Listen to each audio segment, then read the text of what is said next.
What are you coming up with on the next 4 years? We're very concerned about a world war. Oh, really?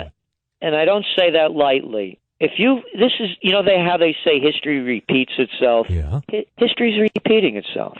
The crash of 1929, the Great Depression, currency wars, trade wars, World War. The Panic of '08, the Great Depression. There's a depression going on. In this country, depending on whose numbers you're looking at, there's a site to go to. And the motto of the Trends Journal, taught to me by my dear father, may his soul rest in peace. He always told me anytime I'd be repeating something that everybody else was saying, he'd say to me in Italian, "Pappagallo, parrot, stop repeating what everyone else is saying and think for yourself." So what I'm saying is this is the way I see it, and I always encourage people, think for yourself. And what we're looking at, again, there's a website called John Williams Shadow Stats. You look at his numbers, he's looking at unemployment in the United States ranging from anywhere between 16 and 22%. But go beyond the United States. There's a depression in Spain, a depression in Greece, a depression in Portugal, depression in Ireland, depression throughout a lot of Eastern Europe.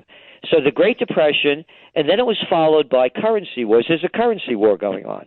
All of this lowering of interest rates, record low interest rates, is devaluing the currency so the exporters can export more product. Now you hear from Brazil, from Guido Mantega, their finance minister, yelling, there's a currency war going on. China's devaluing. The United States, Europe, they're all debasing their currencies so they can export more. Trade wars. Listen to the presidential reality show.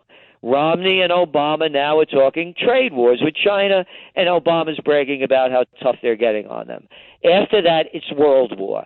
Is there a world war? It's going on now. Go around the world. There's a war in Yemen, a war in Bahrain. There's a war heating up in Kuwait as we speak. Tens of thousands of people are taking to the streets. There's a war in Libya. There's a war in Syria. Oh, now Syria and Turkey are going at it. Whoops, now it's seeped into Lebanon.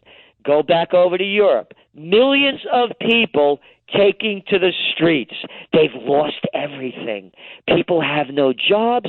A lot of them have no food or shelter. So we are, as we see it, on the brink of the first great war of the 21st century, and the most important debate of all the three debates that I watched, which again, none of them amounted to anything. To me, it was an empty suit versus stuffed shirt. When you listen to their foreign policy, it's more of the same and worse. They are going to drag us, as we see it, the next 4 years is world war.